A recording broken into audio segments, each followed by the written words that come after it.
Hello, hello, hello, people. Lori's here, Chef Lori is. This is my first attempt at vlogging, so just bear with me for a second. I'm trying to get the camera set up in the right spot because I have not done this before. I'm super excited.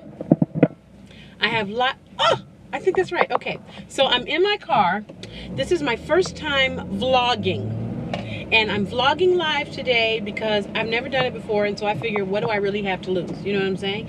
If it doesn't work and nobody watches or joins, then I just will delete the whole thing and say, okay, I tried it. But you never know unless you try. Isn't that right? Okay, so I'm going to start off, tell you a little bit about myself. My name is Lori Rogers.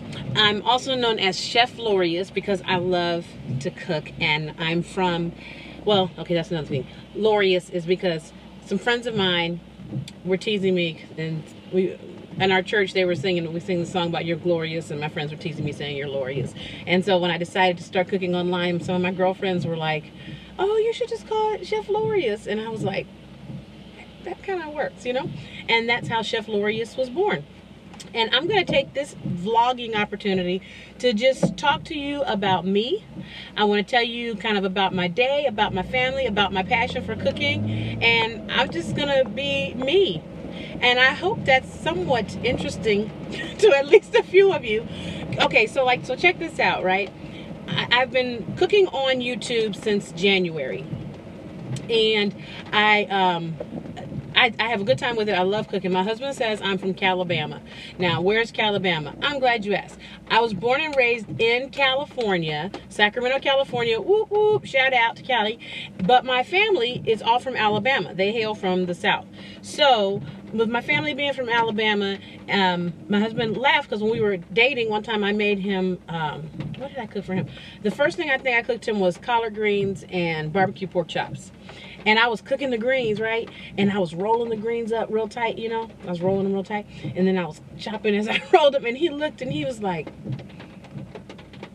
I know you're from California, but that ain't no California greens cooking technique. And we always got to laughing about it. And anyway, he said, you from Calabama. And that just kind of became this whole thing that I was from Calabama. So I love that part of it. It's funny because I love to cook everything. Like, I'll make these little flatbreads that are kind of fancy schmancy kind of foods, and with the glazed balsamic vinegar and all that. I like all of that kind of stuff. But then I also just like collard greens cooked in some smoked turkey. You know what I'm saying? Because that's good food too. That's good eats too. So I make sweet potato pies, and I can also make little quiches and things. So I just kind of cook everything. And that's what Calabama cooking is about. Cooking everything. I do have a soul food flair to it, but I don't want to just be the black chick soul food cook. You know what? Like, I don't know why.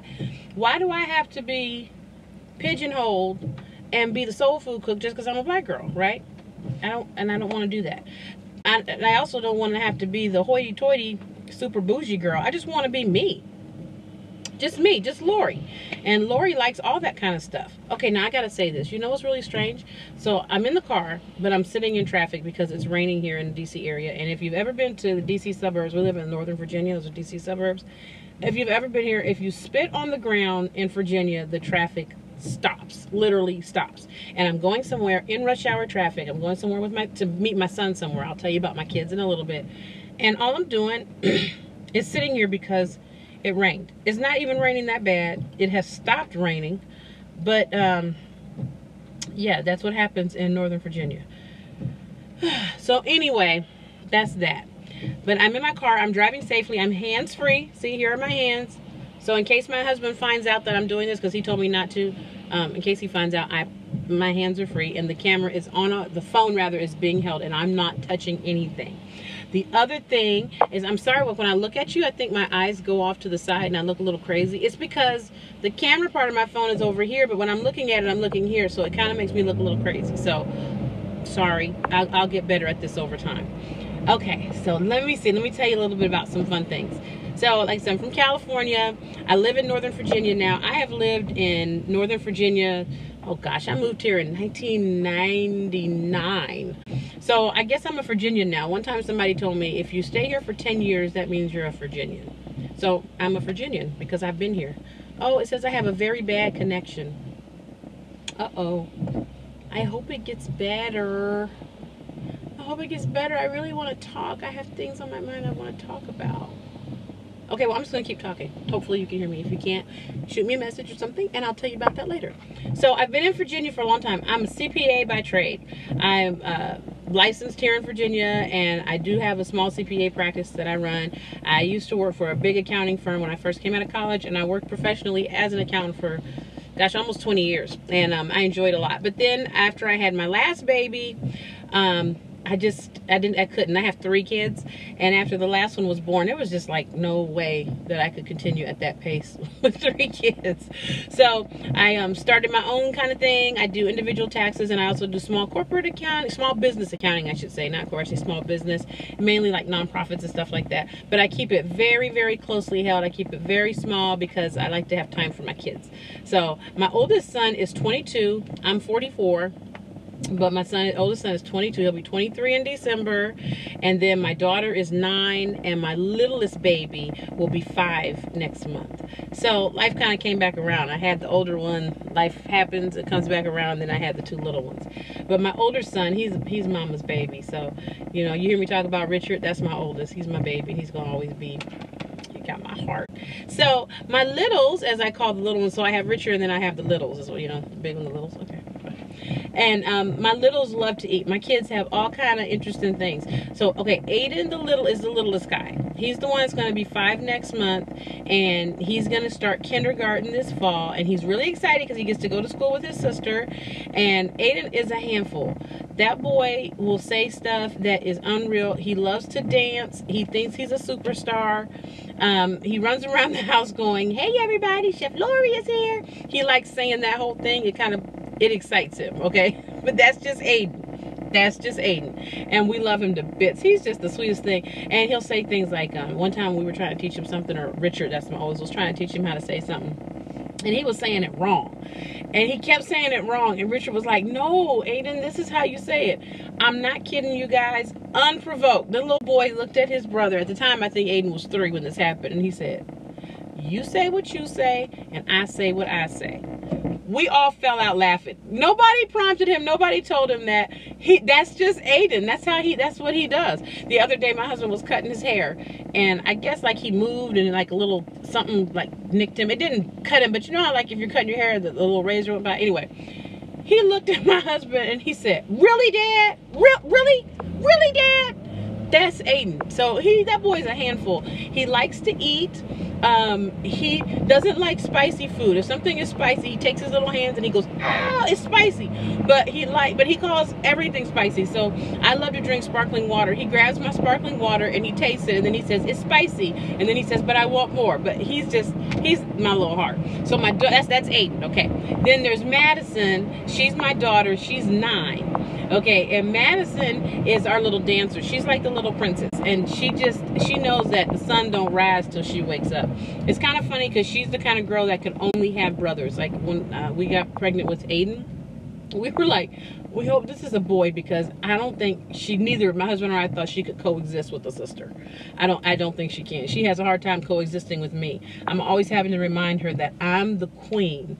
You know, I'm mama. You know what I'm saying? But we have the best relationship. I love my daughter. We always pinky lock everything, you know. And she's precious. She loves to dance. She does jazz, tap, ballet, modern, contemporary, hip hop, and she also does like Broadway song and dance and stuff like that. So she's always dancing. Oops, sorry. We spend a whole lot of time at the dance theater with her. She goes at least about 5 days a week. She's doing tap competition coming up this school year, but she's precious. Now she also is our little miracle baby, because Maddie was born very prematurely. She was born 2.5 months early. Yes, literally 2.5 months early. I was 7 months pregnant with her, and she came. So she has her mama's heart and her daddy. She's a daddy's girl too. So that's my Maddie Moo. Sometimes I call her Moo. She only lets me call her Moo. And we call her Maddie Moo.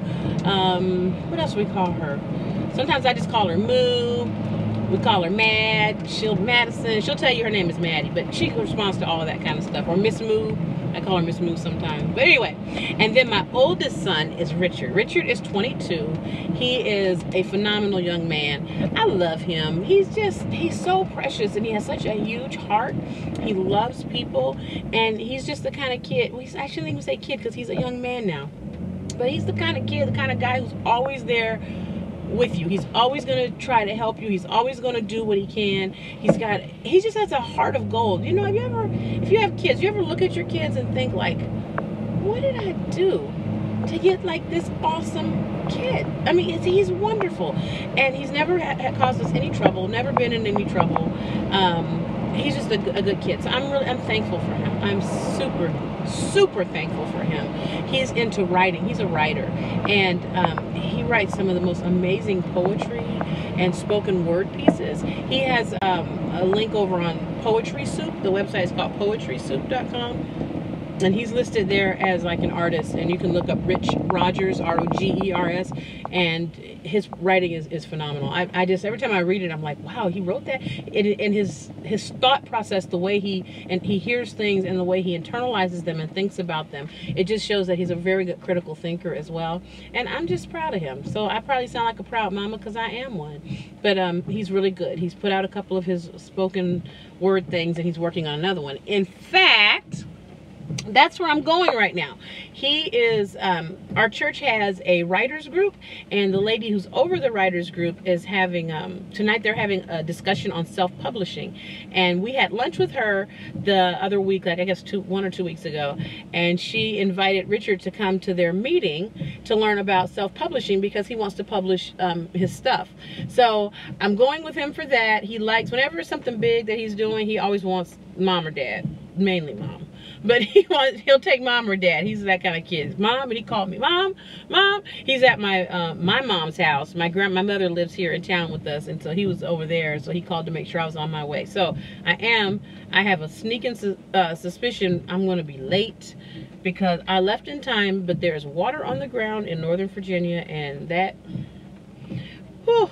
The funny part about it with Northern Virginia's driving and like where I'm going. So okay, I'm going to our church. Our church is about 15 minutes away from us, well, 15 miles. So if I'm driving to church on a Sunday morning when there's no traffic, I can make it to church in 20 minutes, 15, 20 minutes. If my husband's driving, we make it a little bit quicker. But the same drive that can take, let's just say 20 minutes, that same drive during rush hour is an hour. That's the craziest thing ever. But that's rush hour. I don't know. It's just crazy. It doesn't make sense. So anyway, if you have any comments or questions, please put them down. I hope I can see them. I've never done this before, so I'm just learning. And I decided that you know, you just gotta step out and do stuff. You know what I mean? You can't live your whole life wondering if it's gonna work or wondering if it's a good idea or not sure. You can't live your life like that. You gotta do it. I'm 44 years old, and you know, this is me. What you see is what you get. You know what I'm saying? So, my husband, I've told you about my kids. Let me tell you about my awesome husband. My husband is a wonderful man. We've been married. This is our 11th year of marriage. And he's my best friend. He's a really good dude. And he's a faithful husband. He's a loving husband. He's a godly husband. He loves God. He loves his family. And, that was water. You see that? Sorry, okay. A little water patch. But my husband's amazing. You know, he's accepting, and he's just wonderful.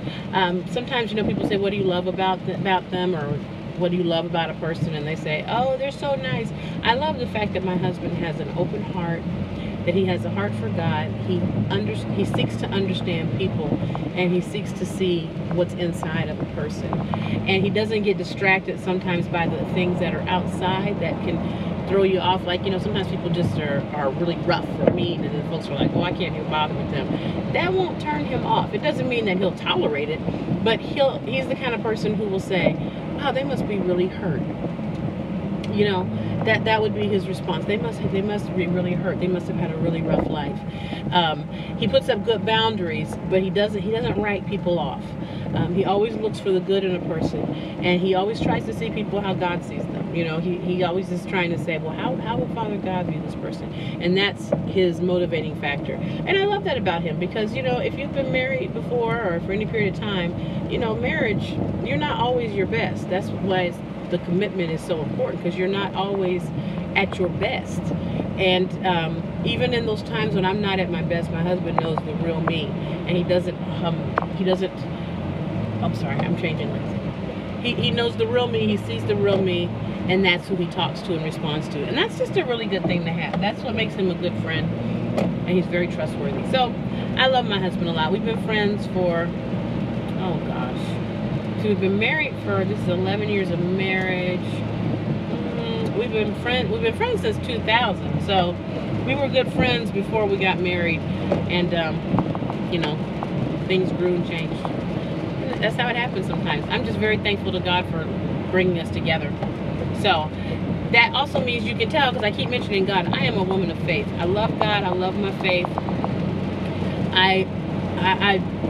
That's the guiding principle of my life. I love it. But that being said, doesn't mean that I'm a Bible thumping person. I love people.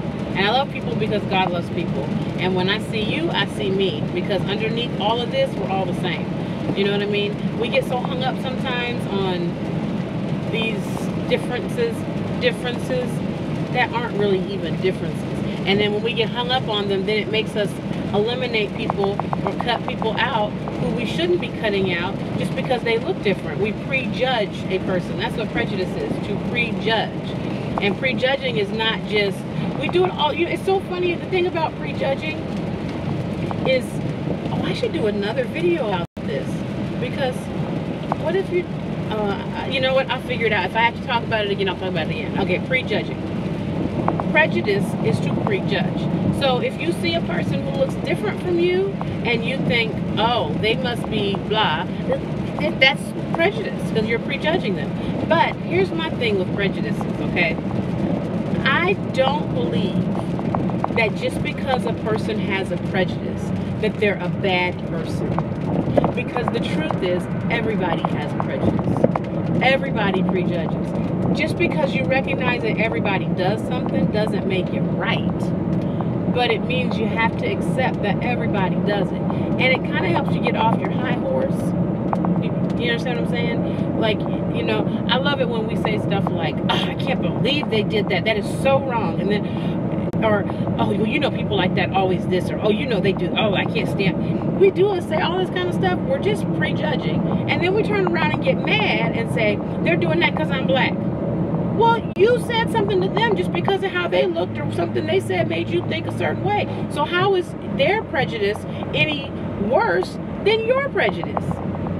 Prejudice, prejudge. Those kinds of things I'm very passionate about. I'm very passionate about those issues and justice type issues. When I say justice type issues, I'm not talking about necessarily the law, but I'm saying just be real. You know what I'm saying? And be honest. We all prejudge people, and we shouldn't. I do it. I meet somebody who cries a lot, and I immediately think, oh my God, here we go. This is one of them whiny kind of people who always has to have their way or they're going to start crying. Right? That's prejudice. That's me prejudging, and that's not okay. So I hold myself to that. Sometimes I hold myself so accountable and stuff till my husband tells me, you know, you need to kind of go easy on yourself. He's not saying that I should not hold myself accountable, but he's saying, like, you go so, I'm hard on myself, and because I'm hard on myself, I tend to be hard on other people. And, you know, and a lot of times if you're that kind of person, the thinking is, well, I'm no harder on anybody else than I am on myself. But the truth is, you shouldn't be so hard on yourself. You have to understand things, recognize things, deal with those things, and then move on. You know what I'm saying? Because there's always going to be something else that you can work on. Not because you're bad, but just because we're human. You know what I mean? That's just part of being human. And you got to understand, everybody does it. So that just bugs me. I forgot how I even got on prejudices. How did I get on prejudices and prejudging? I don't know. Well, my husband doesn't prejudge. Maybe was that time I am? Oh. Okay, so let me talk about somebody else in my family. So I'm giving you the landscape of my life. Oh, I was talking about faith. That was it. That was it. I was talking about my faith, I think. Anyway. What I do love about my faith, though, hold on, let me move the camera a little bit. That's not good. Wait, guys. Okay, see, I'm trying not to get so much of the steering wheel. Okay. The other thing that's interesting, I was talking about my church, and that's where my husband, I'm going tonight to meet my son at church for the writers group meeting. We have this awesome church that we go to here in Northern Virginia that is a truly multicultural church. Now, usually when people tell you their church is multicultural, that means they have a black family or they have a white family. And that sounds prejudicial, like I was just talking about. Hey, somebody's here with me.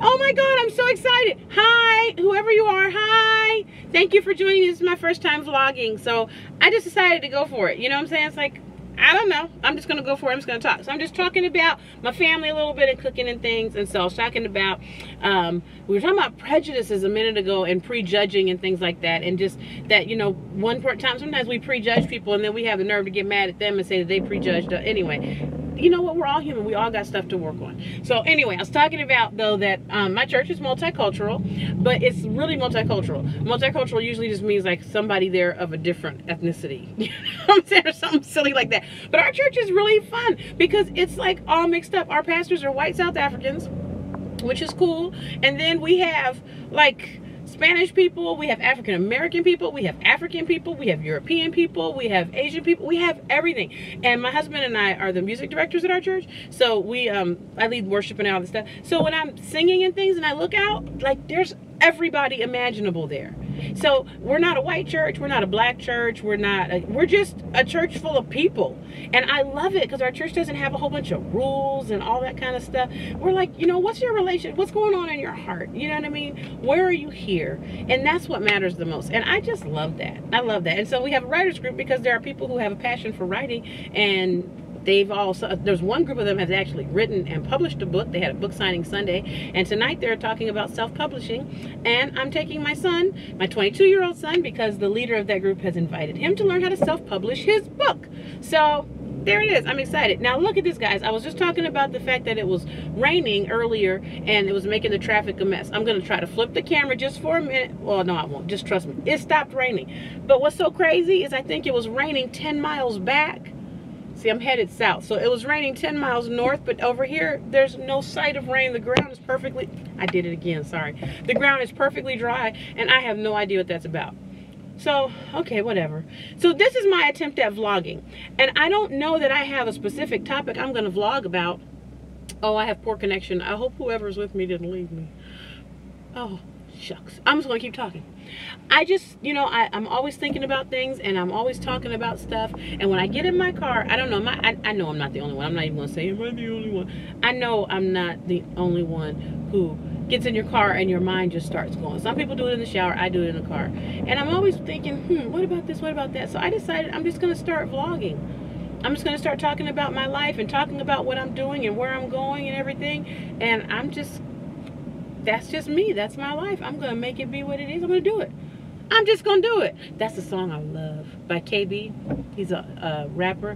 His song is I'ma Just Do It. I love that song. I can't play it because if I play it, YouTube will probably get mad at me because I don't have a license to play it. But trust me, find the song I'ma Just Do It by KB. I'll try to put it in the comment section after this when I post this video, so you, later. So if you want to watch it later, you can. That song motivates me. It gets me going. I'ma just do it. I love that.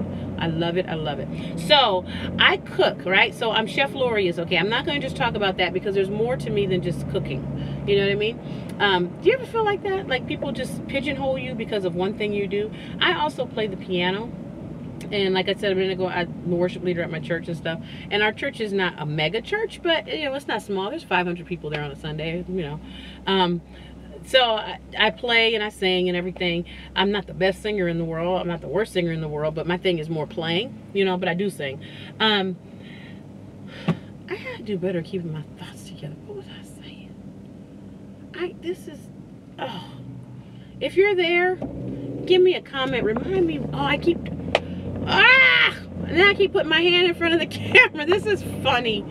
But I'm driving, I'm thinking, And oh, you don't want to just be pigeonholed by being this one thing. So because I play, a lot of times my whole life everyone's just saw me as Lori the musician. Oh, she plays, she sings, she plays. But you know what? That's just not, there's more to me than that. That's one piece of me. You know what I mean? Do you guys ever feel like that? I know somebody else feels like that. You have to just, you get identified and pigeonholed with something, and then it can feel so, it can feel limiting, and it can feel like you're in a box and you can't be yourself because people only see one thing. And for the longest, everyone just expected me to play and sing and direct choirs and do that stuff, and I enjoy doing it, don't get me wrong, I love it, but that's not the total sum of who I am. That's not all of Lori. Lori also likes to cook.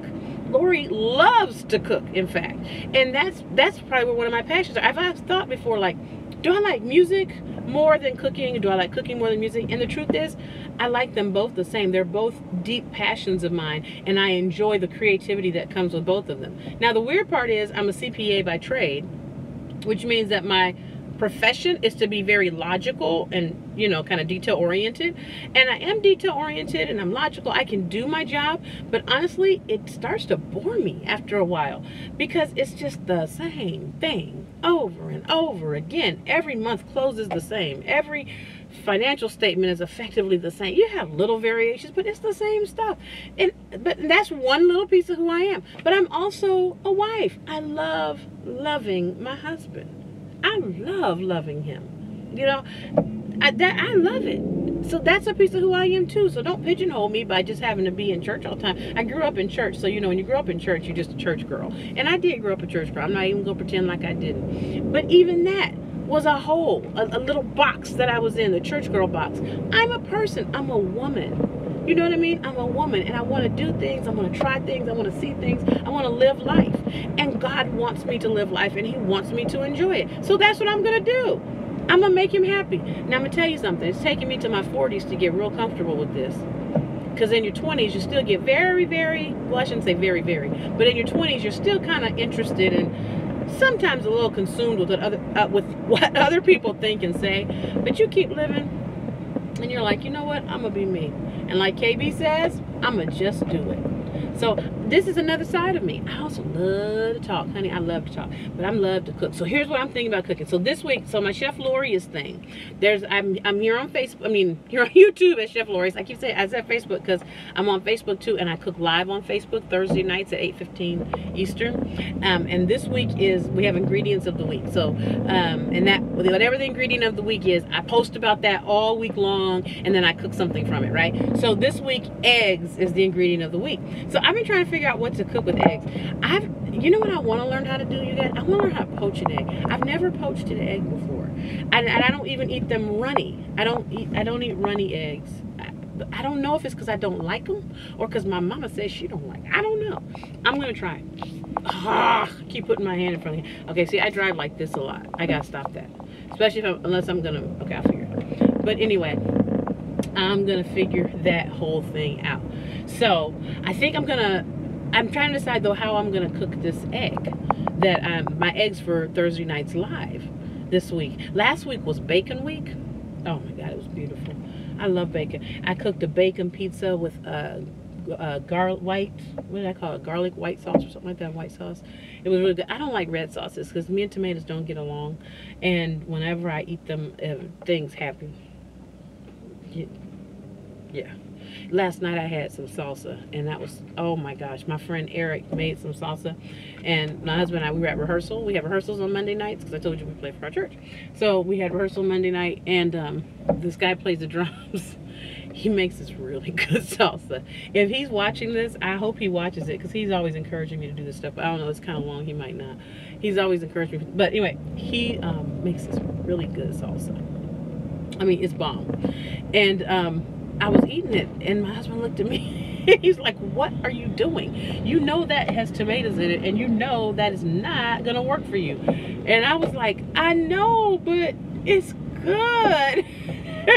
And boy, by the time rehearsal was over and we got home, my stomach was talking. It was like, and I was like, oh. And then Shane, that's my husband, is Shane, and he was like, what happened? I said, no, that's not true. I'm sorry, that's not the truth. I said, I don't know what's wrong with me. I don't know why my stomach is acting like this. Then he looked at me and he said, salsa. And I just got so tickled. We cracked up because it was one salsa he had made with these, was it habaneros? He had made 3 kinds. One was jalapeno one. That was okay. It was good. They were, and then one, anyway, I can't remember, but I like the one, I think it's habaneros, that he had the smokiness to it. It was so good. And my girlfriend and I were like, oh, this is good. And we were just chowing down on it before rehearsal started, and it caught up with me. So, yeah. But this week is eggs. Eggs don't make me sick. I love eggs. In fact, when I'm sick, you know what makes me feel better? My mother used to always say she knew when I was on the path to getting better because I wanted breakfast food. I love grits and eggs. And who else loves grits and eggs? Tell me. I love grits and eggs. And it's funny because that's another piece of the Calabama part. Because my husband's like, how you grew up in California and love grits? Like the way I love grits. I'm obsessed with grits. And I'm like, I don't know. My mama just fed me grits. And so I like them. What else can I say? That's not my, well, you know what I'm saying? How do you respond to that? I love grits. I do. But I like to get my grits right. And I like to cook them, make them nice and soft. And I like to load them up with butter. And I like to take a scrambled egg and mix the scrambled egg in with the grits. That's how I roll. Oh, it's so good. The other thing I love is shrimp and grits. Now, when I make shrimp and grits, I make shrimp and grits a little different because shrimp and grits, I make that, those grits, I make them creamy, okay? And I add cheese. So they're creamy cheese grits with some Cajun spicy shrimp. Oh my God, it's so good. I love it. But I might, shoot, when I get home tonight, I might make me some grits in it. Well, I probably won't because my kitchen is tore up. Y'all, I'm going through some things right now. Right? Okay, on Father's Day, I woke up and there was water on the floor of my kitchen. And I was cooking a huge dinner for my husband. We don't usually go out on those kind of things anymore because I cook so much now till we actually prefer how I cook stuff versus how it tastes. So, anyway, point. I was making a standing rib roast, scallops and shrimp with the herbed brown butter sauce, crispy smashed red potatoes, and collard greens and homemade yeast rolls. Let all that sink in. It was as good as it sounds. So, and I made homemade banana pudding for dessert. And by homemade, I mean I do not get a package of Jell-O brand pudding mix and mix it with some, I don't do that. I take eggs, get my milk and my sugar hot, and I temper my eggs, I make the pudding, okay? So, that's what I was doing. I made the banana pudding on that Saturday night before Father's Day. I made my homemade whipped cream. I was gonna make it that Sunday morning. I get up to make the whipped cream and y'all, the kitchen floor is wet. So if the floor is wet, that's not a good sign. So, long story short, the insurance company sends people out the next day, which is Monday, and they have ripped up the floors in my kitchen. They have removed my sink and my dishwasher and my cooktop. My bottom cabinets are all out now. It's a mess. But the cool part about it all is I have to redo my kitchen because of the way the damage happened. So I'm in the middle of a kitchen remodel. I know. Is that not awesome? And then here's like what's so awesome about it too. My husband was looking back a couple weeks ago. I did a video on how to make chicken piccata. And when I did the chicken piccata video, about 3/4 through it, I was trying to put something on the counter and I made this comment. I said, oh my gosh, you guys, I'm out of counter space. We need a kitchen remodel. And here it is, kitchen remodel. I hope this isn't too dark of a shot. I don't know. Okay. Anyway, you know, I don't like my hair today. I've been natural for the last bit. I don't know how long. But today, the hard part about being natural is like you're not supposed to technically wet it every day. But I almost have to because this day too, it just kind of, see how tight it kind of is? And it gets this kind of fro look to it. And I'm not trying to wear no afro. I mean, nothing's wrong with afro. I just don't want to wear one. I like them, my curls. You know what I'm saying? So, I don't know. It gets bigger each day, but that's not what I like. Oh, anyway. Okay, I'm sorry. I just looked and I saw it, and I was like, I don't know if I like that. So I think I'm going to wet it tomorrow. So, anyway, I'm getting a new kitchen. That's the point. And today we went and I picked out my new cooktop. So right now I have a 30-inch 4-element cooktop, which is standard 4 elements. I'm getting a 5 top. I'm so excited. That's gonna be awesome. And I picked out my countertops, so as soon as we get the final quote for that, I'll decide which countertops I want, because I'm kind of back and forth on the colors. I've picked out the floors. I like the floors. I've picked out the colors for some of the walls and things. So I'm making progress, and I'm really excited. In the meantime, though, I've been recording at my mom's house, and I'm doing that because I love to cook. I can't get away from cooking. It's my passion. And my kids are staying with my mom too this summer, which they love since the house is torn up. So it's like summer camp for them at my grandma's house. So it's been a lot of fun. So now, my mom. I have to tell y'all about my mom. Now, I'm telling you about these people that make up the landscape of my life. So as we continue vlogging, I can, you know what I mean? You'll know who I'm talking about. So my mother lives here in Virginia. She's lived here for 2 years now. She was originally from Mobile, Alabama, and then they moved to California in the 60s. And she moved here 2.5 years, maybe 2 years ago, I think, to live near us. Now, my mom and dad were married for 38 years, I want to say. My parents, this is the true story. My parents grew up living 10 miles from each other, probably. They both grew up in Mobile, Alabama. Same city, everything. And in that, my mom was born in the 40s, my dad in the 30s. So back then things were very segregated. So they were very near each other. But they met and married each other in Sacramento, California. How wild is that? How wild is that? To grow up 10 miles from your future spouse, but meet them and marry them on the other side of the country. So anyway, that's my parents' story. It's kind of cool. But my parents got married and met married in California. My father passed away 10 years ago. I miss him. I always think that, you know, if he were still alive and he saw how I cook now and the things that I enjoy doing, and he had a chance to meet my littles, my 2 little kids, my 4-year-old and my 9-year-old, I always think he'd be proud. You know what I mean? It's kind of hard. I got a lot of cooking from my dad. Well, the heart of cooking, not actually how to cook, but he could make some ribs. Now, I ain't gonna lie. That man could make some ribs. We used to have these awesome barbecues when I was growing up, because we had a big patio outside. And so we would have, for all those holidays, Memorial Day, 4th of July, Labor Day, my dad would grill, my mama would make potato salad. That lady makes some mean potato salad, boy. And then they'd make baked beans, and we'd have family over. It was always fun. He was good at that. But that was kind of like his main thing, was cooking that. But I think he'd be proud of me. He used to say, cooking is how you express your love for people. It's how you take care of people. It's how you love them. And you know how you hear your parents say things forever, but it never hits you, like how much of that, how much of you that became until a lot later. That's kind of what happened. And then I found out later as time went on how much that meant to me, and that's why I love cooking, because it's kind of like my little ode to my dad. I also miss my daddy during basketball playoff season, because even after I moved to Virginia, I love the NBA. Me and Daddy would always call each other. Well, I would call him during the playoffs, and I'd be like, Daddy, did you see that? Daddy, did you see that? That was awful. Daddy, Daddy. And he would say, listen. You got to calm down. These players, they all making millions. It don't matter to them who wins or loses. You just got to calm down. It would be funny. He would give me this whole lecture. And then, I'm going to tell you the funniest thing about my dad when he would watch basketball.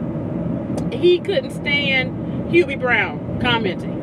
You know Hubie Brown, the guy with the white hair? I forgot who he coached long ago, but for a while he coached the Memphis Grizzlies, and he commentates, I think, for TNT now. My dad could not stand Hubie Brown. He would mute the TV and just watch the game in silence. And you're like, Daddy, why is the sound off on the TV?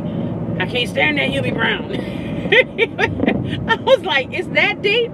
Is that deep, Daddy? You got to turn the volume. You got to mute the TV because of Hubie Brown. It was funny. It was crazy.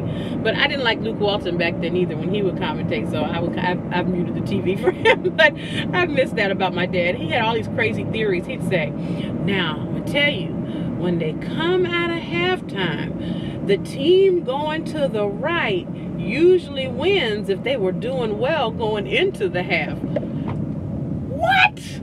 That don't even make sense. But I say it to my husband all the time just to irritate him. We'll be watching a game and they'll come out at halftime. I'll say, who's going to the right? So I can. And we crack up all the time. But I miss my dad. He was a son of a gun, though. Don't get me wrong. Now he could dish it out.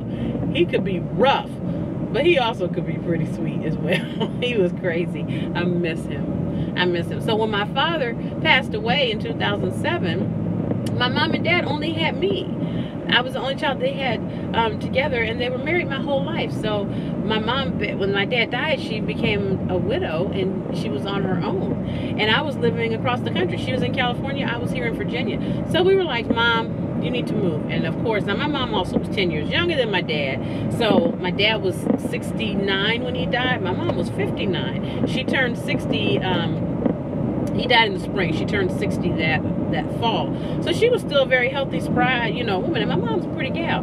So she was like, I don't need to move. I don't need to move. You know, she got feeling herself. You know, oh, wait a minute. Is that sun? Oh, let me let some of that sun in. Okay. She was feeling herself. Anyway, so it took us a couple of years to convince her to move. We tried to get her to sell her house because they were still in the house they moved to when I was 3. So the house I grew up in was still there. And it just was a lot. I'm getting off the freeway. It was a lot. It was a little too much, honestly, for her, but she wasn't trying to hear it. So for a long time, she stayed in the house, whatever, and then she got sick, and not sick unto death, but she got sick, and some things had to change.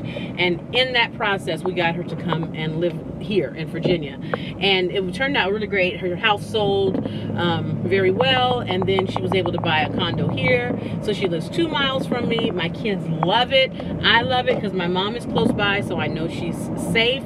I know where she is. She's at my house all the time. I love her. Being an only child means that my mom and I are very, very close. You know, I'm an only child and a girl. Hello, me and my mom are close.